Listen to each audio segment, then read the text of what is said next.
Good day. We're gathered together again to begin the reading of a book on the spiritual life. The one chosen this time is called Learning to Fall, The Blessings of an Imperfect Life by Philip Simmons. So thank you for helping make that choice. And let's dive right in with chapter 1 and see what we have to learn here from Philip Simmons. Chapter 1, Learning to Fall. Because I've spent the happier parts of my life at the southern edge of New Hampshire's White Mountains, two peaks rule my imagination.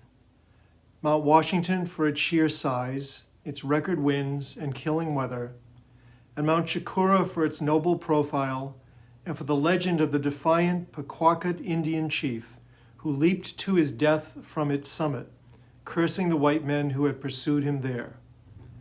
I climbed Chikora many times as a boy, and from the time of our courtship, my wife and I counted a hike to its summit as one of our annual rituals. On one such hike, we made the romantic and wildly impractical decision to build a seasonal home here in New Hampshire, the place of my boyhood summers, over 1,000 miles away from the Midwestern flatlands where we live and work most of the year. On the same hike, incidentally, I talked a teenage boy out of jumping off the large angular boulder that perches just a few yards down from the summit on the east side. The boy had climbed atop the rock about the size of a one-car garage and then could not quite bring himself to climb down again. As he was on the point of leaping, encouraged by his friends below, I summoned my best classroom voice and said, "Don't do that." I then talked him down the way he had come up. In the back of my mind, I was thinking that this young man was not cut out for Chief Chikora's fate. Barring a miracle, I'll not climb Chikora again. It's been almost 4 years since I was diagnosed with Lou Gehrig's disease, a degenerative and ultimately fatal neurological condition with no effective treatment and no cure. In that time, I've managed to finish climbing all 48 of the New Hampshire peaks above 4,000 feet, a task begun at age 6 with my first ascent of Mount Washington. Now, however, my legs won't go the distance, and I must content myself with the lesser triumphs of getting on my socks in the morning and making it down the stairs. On the day last summer, when I began writing this essay, my wife, Catherine, and our 7-year-old son, Aaron, were climbing Mount Washington without me. Unable to join them in body, I did a quick search of the web and found a live view from a camera mounted on the observatory at the summit. Pointed north, the camera showed the darkly hunched peaks of the northern presidential range beneath blue sky. Another click of the mouse gave me the current weather conditions. A near-perfect July day. Visibility, 80 miles. Wind at 35 miles an hour. Temperature, 42 degrees. Satisfied that my wife and son would experience the summit at its best, I then set out to discover, in their honor, what it might be possible to say about climbing and not climbing, about remaining upright and learning to fall. Actors and stuntmen learn to fall. As kids, we watched them leap from moving trains and stagecoaches. I have a dim memory of an 8th grade acting class in which I was taught to fall, but I can't remember the technique. Athletes learn to fall, and most people who have played sports have at some point had a coach tell them how to dive and roll, an art I never mastered. Devotees of the martial arts learn to fall, as do dancers and rock climbers. Mostly, though, we learn to do it badly. My earliest memory, I'm standing alone at the top of the stairs, looking down, scared. I call for my mother, but she doesn't come. I grip the banister and look down. I've never done this on my own before. It's the first conscious decision of my life. On some level, I must know that by doing this, I'm becoming something new, I'm becoming an I. The memory ends here, my hand gripping the rail above my head, my one foot launched into space. 40 years later, encroaching baldness has made it easier to see the scars I gained from that adventure. Still, I don't regret it. One has to start somewhere. Is not falling as much as climbing our birthright? In the Christian theology of the fall, we all suffer the fall from grace, the fall from our primordial connectedness with God. My little tumble down the stairs was my own expulsion from the garden. Ever after I have been falling forward and down into the scarred years of conscious life, falling into the knowledge of pain, grief, and loss.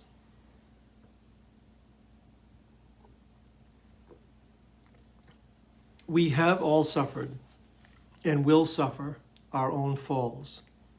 The fall from youthful ideals, the waning of physical strength, the failure of a cherished hope, the loss of our near and dear, the fall into injury or sickness, and late or soon, the fall to our certain ends. We have no choice but to fall, and little say as to the time or means. Perhaps, however, we do have some say in the manner of our falling. That is, perhaps we have a say in matters of style. As kids, we all played the game of leaping from a diving board or dock, and before hitting the water, striking some outrageous or goofy pose. Axe murderer, Washington crossing the Delaware, rabid dog. Maybe it comes to no more than this, but I'd like to think that learning to fall is more than merely a matter of posing, more than an opportunity to play it for laughs. In fact, I would have it that in the way of our falling, we have the opportunity to express our essential humanity. There's a well-known Zen parable about the man who was crossing a field when he saw a tiger charging at him. The man ran, but the tiger gained on him, chasing him toward the edge of a cliff. When he reached the edge, the man had no choice but to leap.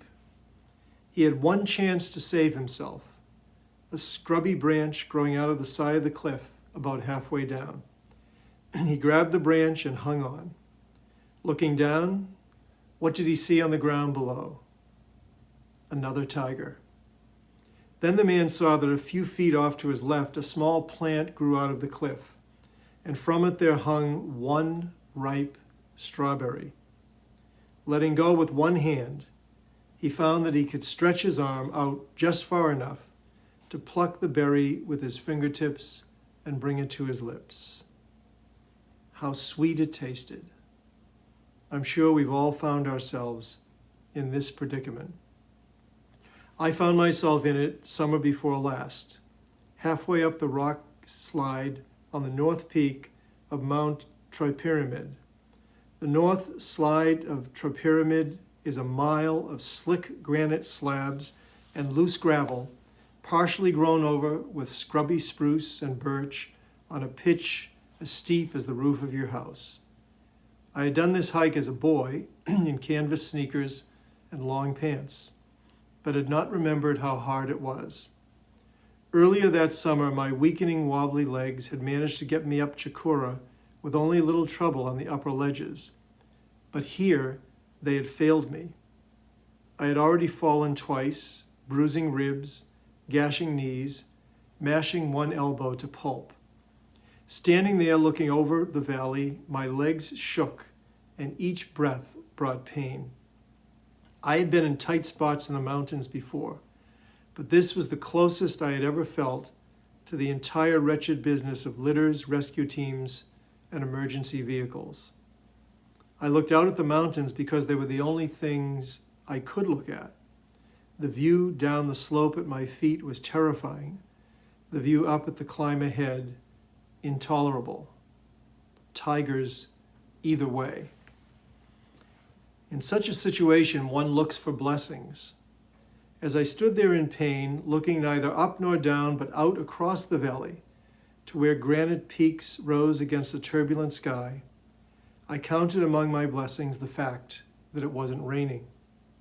The steep rock slide, treacherous as it was now, would be deadly when wet. I had other blessings to count as well.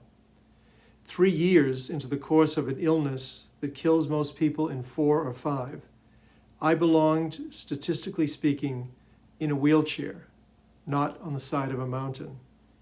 I was happy to be standing anywhere, and especially happy, all things considered, to be standing here in my beloved White Mountains, looking out over miles of forested wilderness.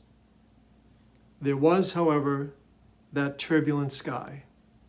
Fact was, rain had been threatening all day. Those of you who have never stood in a high place and watched a rainstorm move toward you across a valley have missed one of the things the words awesome and majestic were invented to describe. You're never quite sure you're seeing the rain itself, just a gray haze trailing below clouds drifting slow and steady as high-sailed ships. Beautiful, yes, but in my present circumstances, I felt something more than beauty. Seeing such a storm come at me now across that vast space, I felt the astonishment of the sublime, which Edmund Burke defined in the 18th century as not pleasure, but a sort of delightful horror, a sort of tranquility tinged with terror. It was as though I had been privileged with a glimpse of my own death and found it the most terrible and beautiful thing I had ever seen. I suppose I could stop here and wrap all this up with a neat moral. I could give out the sort of advice you find in the magazines sold at the grocery store. You know what I mean. I've done my share of grocery shopping, and like all red-blooded American dads, I reward myself by reading the women's magazines in the checkout line. Seems I can't get enough of 3 weeks to thinner thighs and 10 successful men tell what they really want in bed. And I've always gotten my best parenting advice from Working Mother magazine. The articles in Working Mother follow a rigid formula. Start with a catchy anecdote, then trot out an appropriately credentialed expert on whatever problem the anecdote was meant to illustrate, the whiny child, the fussy eater. Then let the expert get down to the business of dishing out nuggets of advice set off in the text with bullet points. The formula is comforting and efficient. You know just what's coming, and if you're in a hurry, you can skip the anecdote and credentials and get right to the bullet points. I could do the same thing with the stories I've told so far. Surely the story of the tigers and my escapade on Mount Tripyramid yield nuggets of advice worthy of a bullet point or two. Bullet. Don't wait for a tragedy to start appreciating the little things in life. We shouldn't have to be chased by tigers or leap off a cliff to savor the sweetness of a single strawberry. Bullet. Stop and smell the honeysuckle, or at least for goodness sake, stop and watch a rainstorm the next time you see one. Bullet. Count your blessings. Appreciate what you have instead of complaining about what you don't have. Now, all of this is good advice, but I'm not writing this to give advice. I'm writing, I suppose, to say that life is not a problem to be solved. What do I mean by that? Surely life presents us with problems. When I have a toothache, I try to think rationally about its causes. I consider possible remedies, their costs and consequences. I might consult an expert, in this case a dentist, who's skilled in solving this particular sort of problem. And thus we get through much of life.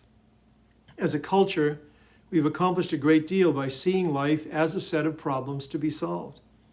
We've invented new medicines, we've traveled to the moon, developed the computer on which I'm writing this essay. We learned our method from the Greeks. From childhood on, we are taught to be little Aristotles.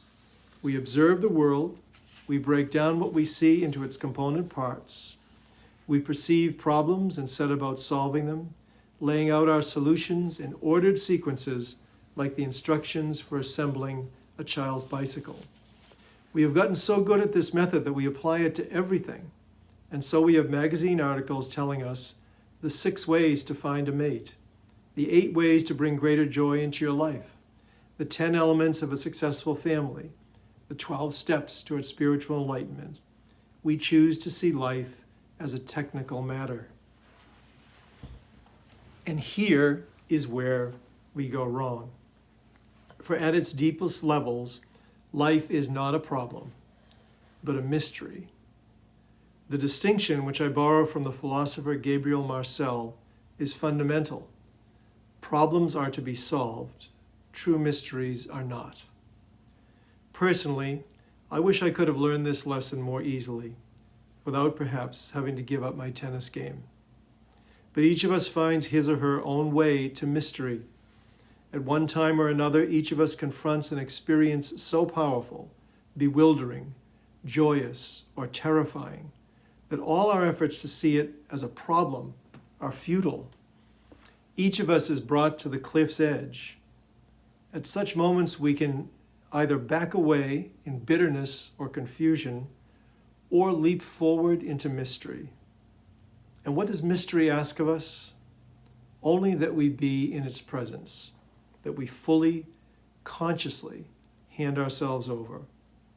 That is all, and that is everything. We can participate in mystery only by letting go of solutions. This letting go is the first lesson of falling, and the hardest. I offer my stories not as illustrations of a problem, but as entrances into the mystery of falling. And now I'll offer not advice, not bullet points, but mystery points, set off in my text not with the familiar round dots, but with question marks. Question mark. If spiritual growth is what you seek, don't ask for more strawberries. Ask for more tigers. Question mark. The threat of the tigers, the leap from the cliff, are what give the strawberry its savor. They cannot be avoided, and the strawberry can't be enjoyed without them. No tigers, no sweetness. Question mark. In falling, we somehow gain what means most. In falling, we are given back our lives, even as we lose them.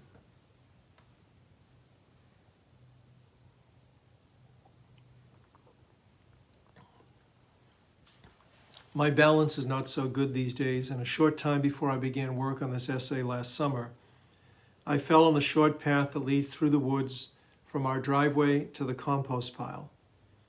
I just helped my 6-year-old daughter into the car and turned to start down the path when I stumbled and went down hard. I lay stunned for a few moments, face numb, lip bleeding, chest bruised, my daughter, Amelia, standing over me asking quite reasonably what I was doing down there and whether I was all right. I wish I could have managed an answer such as practicing my yoga or listening for hoofbeats. What I was doing was learning to fall. In the following days, I did something about the expression, watch your step, and even better, mind your step. I thought about the Buddhist practice of walking meditation, in which one becomes fully mindful of each step placed upon the earth. One of the blessings of my current stumbling condition is that I must practice this meditation continually, becoming mindful where I once was heedless. To walk upright upon the earth, what a blessing. When my wife and son left for their hike up Mount Washington, and I set to work on this essay, I was also thinking about the expression, to fall on one's face, that perfect metaphor for those failures that cure us of complacency and pride. The next day, I learned that within minutes of my finishing a paragraph on these subjects and calling it quits for the afternoon, Catherine found herself briefly airborne on Mount Washington. She and Aaron had made the summit, drunk in the gorgeous view that I had peeped at via computer gimmickry, and then begun their descent down the treeless rock pile of the summit cone. Still well above tree line, on a steep slope approaching a precipice, her toe caught a rock and launched her up and out as though she intended a glider tour of the great Gulf wilderness. I can only imagine my son's thoughts as he watched his mother take flight. But surely my wife felt in those instants the pull toward twin possibilities for transcendence, upward toward some unearthly ascension, and downward toward death. Before crashing to the rocks, my son watching her bounce and roll toward the abyss, wondering if she would ever stop. Catherine at last came to rest, sorely convinced that her escape from earthly toil would not come so easily, in the meantime suffering the ordinary and decidedly untranscendent fate of 3 cracked ribs and a punctured lung. What to make of all this? I'm a husband, but I'm also a writer, and even while making the necessary phone calls, dealing with the health insurance, and driving to the hospital, any writer worth his salt is on some level thinking, this is good material. Writers, like bears, will feed on almost anything. Think again of falling as a figure of speech. We fall on our faces, we fall for a joke, we fall for someone, we fall in love. In each of these falls, what do we fall away from? We fall from ego. We fall from our carefully constructed identities, our reputations, our precious selves. We fall from ambition. We fall from grasping. We fall, at least temporarily, from reason. And what do we fall into? We fall into passion, into terror, into unreasoning joy.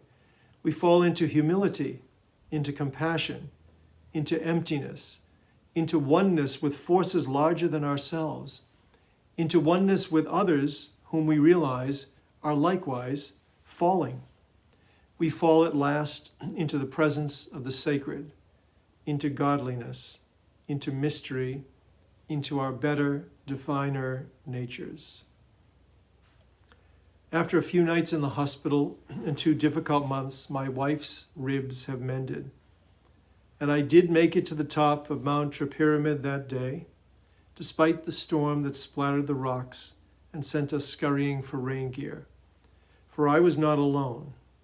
My wife was there, and 2 of my brothers, and 2 young friends who hauled me bloody and bowed to the summit.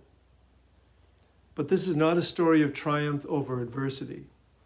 The man chased by tigers does not win in the end, at least not Hollywood fashion. In Christian theology, we fall so that we can rise again later. That's a good story too, but not the one I'm telling today. I would rather, at least for now, find victory in the falling itself, in learning how to live fully, consciously in the presence of mystery. When we learn to fall, we learn to accept the vulnerability that is our human endowment, the cost of walking upright on the earth. In the northern part of our town, there's a stream that comes down out of the mountains, and at one place we call the Pothole, it makes a pool of emerald clear water 10 feet deep. Every summer from my boyhood until quite recently, I would climb the rocks high above that pool and fling my body into the air. A summer was not complete without the thrill of that rushing descent, the slap of the water, the shock of its icy embrace. I have a photograph taken 2 years ago of what would prove to be my last such jump. In the foreground, seen from the back, my wife stands waist deep in water, shading her eyes with one hand, watching. She has never approved of this ritual, something most grown men leave behind with their teenage years. But there I am, halfway down, pale against the dark rocks that I rush past. You can see my wet footprints on the rock over my head that I've just left. My eyes are focused downward on the water rushing toward my feet, and I am happy, terrified, alive. We are, all of us, falling. We are all now, this moment, in the midst of that descent, fallen from heights that may now seem only a dimly remembered dream, falling toward a depth we can only imagine, glimpsed beneath the water's surface shimmer. And so let us pray that if we are falling from grace, dear God, let us also fall with grace to grace. If we are falling toward pain and weakness, let us also fall toward sweetness and strength. If we are falling toward death, let us also fall toward life. Learning to Fall, Chapter 1, The Blessings of an Imperfect Life.